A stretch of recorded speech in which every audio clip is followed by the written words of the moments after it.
Item ಯಾವುದೇ ಇರಲಿ try ಮಾಡಿ ಆಚಿ ಚಿಕನ್ ಮಸಾಲಾ. ತುಮಕೂರಿಗೆ ಸಂಬಂಧಪಟ್ಟಿದ್ದು ನೋಡಿ. ತುಮಕೂರಿನಲ್ಲಿ ಋತುಚಕ್ರದ ಮೌಢ್ಯತೆಗೆ ಬಾಲಕಿಯರ ಹಾಸ್ಟೆಲ್ ಒಂದು ಬಲಿಯಾಯ್ತಾ? ಇದೊಂದು ಪ್ರಶ್ನೆ ಕಾಣ್ತಾ ಇದೆ.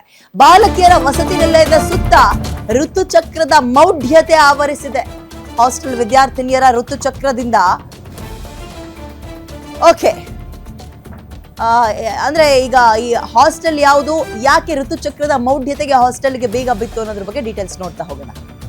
ಇಂಥ ಮೌಢ್ಯ ಇನ್ನೂ ಕೂಡ ಇದೆಯಾ ಆ ಊರಿನಲ್ಲಿ ಅನ್ನುವಂತಹ ಪ್ರಶ್ನೆ. ಆ ಮೂಢನಂಬಿಕೆಗೆ ಬಲಿಯಾಗಿದ್ದು ಹೆಣ್ಣು ಮಕ್ಕಳ ಜೀವನ. ತುಮಕೂರಿನಲ್ಲಿ ಋತುಚಕ್ರದ ಮೌಢ್ಯತೆಗೆ ಹಾಸ್ಟೆಲ್ಗೆ ಬೀಗ ಬಿದ್ದಿದೆ. ಹಾಸ್ಟೆಲ್ ವಿದ್ಯಾರ್ಥಿನಿಯರ ಋತುಚಕ್ರದಿಂದ ದೇಗುಲಕ್ಕೆ ಮೈಲಿಗೆ ಅಂತೆ.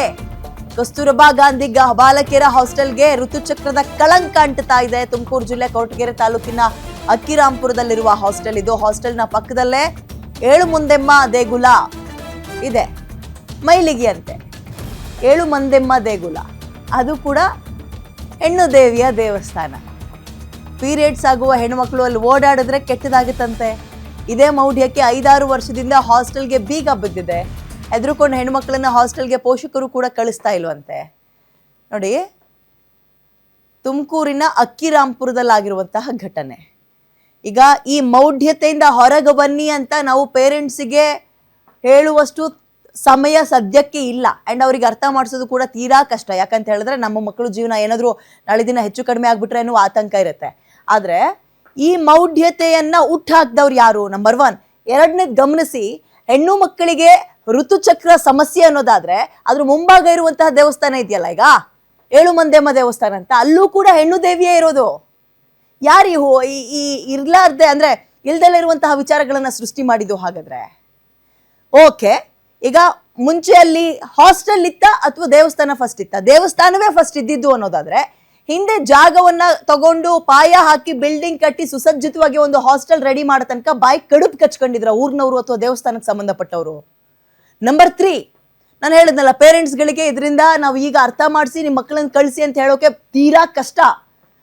ಅದು ಸುಸಜ್ಜಿತ ಹಾಸ್ಟೆಲ್ ಅಂತಾರೆ. ಕೆಲವೊಂದು ಹಾಸ್ಟೆಲ್ಗಳಲ್ಲಿ ಪಾಪ ಮಕ್ಕಳಕ್ಕೆ ಸರಿಯಾಗಿ ಬೆಡ್ ವ್ಯವಸ್ಥೆ ಇರಲ್ಲ, ಅಂದ್ರೆ ಹಾಸಿಗೆ ವ್ಯವಸ್ಥೆ ಇರಲ್ಲ, ಜಾಗ ಇರಲ್ಲ, ಇದು ಸ್ನಾನಕ್ಕೆ ಒಂದು ಬಿಸಿ ನೀರಿನ ಸೌಲಭ್ಯಗಳಿರಲ್ಲ. ಬಟ್ ಈ ಹಾಸ್ಟೆಲ್ ಅಲ್ಲಿ ಹಂಗಿಲ್ಲ, ಎಲ್ಲಾ ಸೌಲಭ್ಯಗಳಿದ್ದಾವೆ, ಬಟ್ ಮಕ್ಕಳಿಲ್ಲ.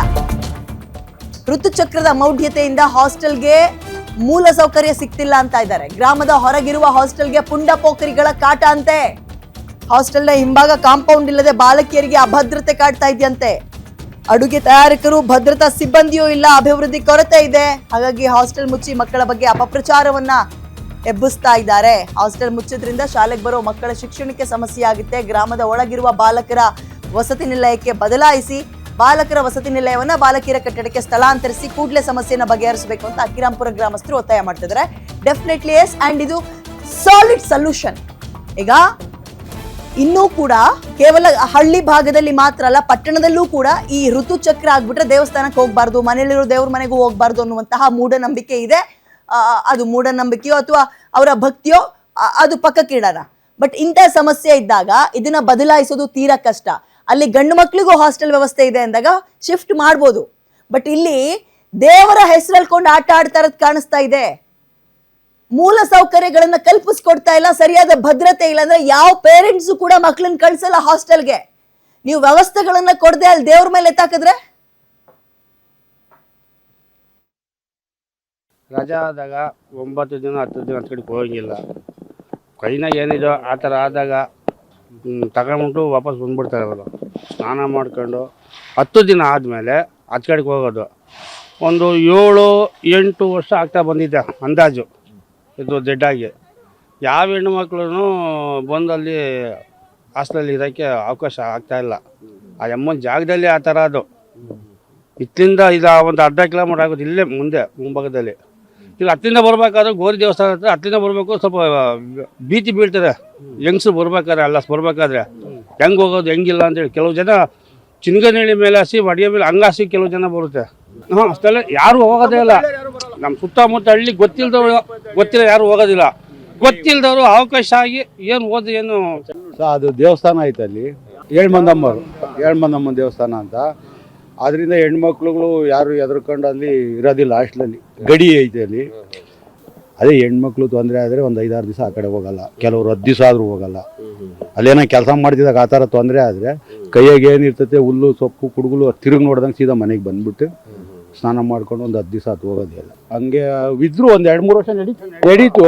ತಿರ್ಗಿ ಏನು ತೊಂದರೆ ಆಯಿತು ಎಲ್ಲ ಖಾಲಿ ಮಾಡಿಬಿಟ್ಟು ಎಲ್ಲ ಹಳ್ಳಿ ಕಡೆ ದೂರ ಪಾಗೋಡ ಎಲ್ಲ ಬರೋರು ಸೇರ್ಕೊಂಡಿದ್ರು ಹೆಣ್ಮಕ್ಳೇನು. ತಿರ್ಗಿ ಆಮೇಲೆ ಏನೇನು ತೊಂದರೆ ಆಯಿತು ಎಲ್ಲ ಬಿಟ್ಟು ಹೋಗ್ಬಿಟ್ರು, ಖಾಲಿನೇ ಆಗೋಯ್ತು ಅದು ಅಲ್ಲಿ. ಇದು ತುಂಬ ವರ್ಷದ ಕಾಲಗಳಿಂದ ನಮ್ಮದು ದೇವಸ್ಥಾನ ನಡೀತಾ ಇತ್ತು. ಇದು ಇಷ್ಟಡಿ ಗಡಿ ಅಂತ ಐತೆ, ಆ ಗಡಿಯಿಂದ ಮಾತ್ರ ನಮಗೆ ದೇವಸ್ಥಾನ ಒಳಪಟ್ಟಿದ್ದು. ಆ ಗಡಿಯಿಂದ ಆಚೆಗೆ ನಮಗೇನು ಒಳಪಟ್ಟಿದ್ದಲ್ಲ. ಅದು ಹೈಸ್ಕೂಲು ಹಾಸ್ಟೆಲ್ದು. ಸ್ಕೂಲು ನಡಿಬೋದು, ಹೆಣ್ಮಕ್ಳಿಗೋಸ್ಕರ ಇದು ಹಾಸ್ಟೆಲ್ ನಡಿಬಾರ್ದಾ? ಹೆಣ್ಮಕ್ಳು ಓದೋಕ್ಕೆ ಶಿಕ್ಷಣಕ್ಕೂ ಇದಕ್ಕೂ ನಮಗೆ ಸಂಬಂಧಪಟ್ಟಿದ್ದಲ್ಲ. ಅದು ಯಾವುದು ದೇವಸ್ಥಾನ ಇದಕ್ಕೇನು ನೀವು ಯಾವ್ಯಾವ್ದು ಸ್ಕೂಲ್ ಮಕ್ಕಳಿಗೆಲ್ಲ ತೊಂದರೆ ಕೊಟ್ಕೊಂಡು ಇದು ಮಾಡಬೇಡ್ರಿ ನೀವು. ನಾವು ಸ್ಕೂಲು ಹಾಸ್ಟ್ಲು ನಡ್ಸ್ಕೊಂಡು ಹೋಗ್ರಿ ಅನ್ಬೋದು ಅಂತ ನಾವೊಂದು ಅನಿಸಿಕೆ ಹೇಳ್ತಾ ಇದೀವಿ. ನಾವು ಗಡಿಯಲ್ಲಿ ತಕ್ಕ ಬರಲ್ಲ ಸರ್, ಗಡಿಯಲ್ಲಿ ತಕ್ಕ ಬರಲ್ಲ. ಇದು ಊರಿನವರು ಆಚರಣೆ ಮಾಡ್ಕೋಬೋದು ಸರ್, ಅದಕ್ಕೇನು ಅಬ್ಜೆಕ್ಷನ್ ಇಲ್ಲ. ಒಂದೊಂದು ಹೆಣ್ಮಕ್ಳು ಒಂದು ನೀರು ಹಾಕೋ ಟೈಮಲ್ಲಿ ಮಾತ್ರ ಇಲ್ಲಿ ಬರಬಾರ್ದು ಅಂತ ಹೇಳಿ ಒಂದು ಅನಿಸಿಕೆ ನಾವು ಹೇಳ್ತಾ ಇದ್ವಿ.